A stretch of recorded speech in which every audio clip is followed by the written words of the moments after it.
हमारा मुआशरा अच्छे मर्द से नहीं बल्कि अच्छी औरत से चलता है।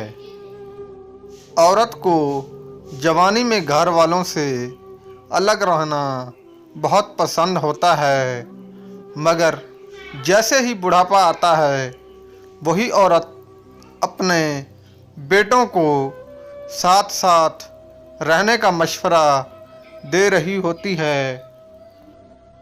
औरत जब एक अच्छे इंसान के लिए अपना घर, माँ बाप सब कुछ छोड़कर आती है तो वही मर्द उससे बढ़कर उस औरत से वफा करता है। औरत हो या मर्द, हमेशा इनका प्यार मोहब्बत सब कुछ निकाह के बाद ही अच्छा लगता है।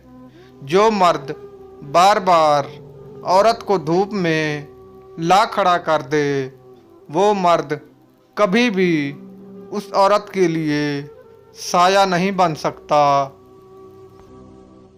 जैसे मर्द को ज़बान दराज बीवी पसंद नहीं होती, बिल्कुल वैसे ही औरत को ऊंची आवाज़ में बात करने वाला और बेइज्जती करने वाला मर्द पसंद नहीं होता।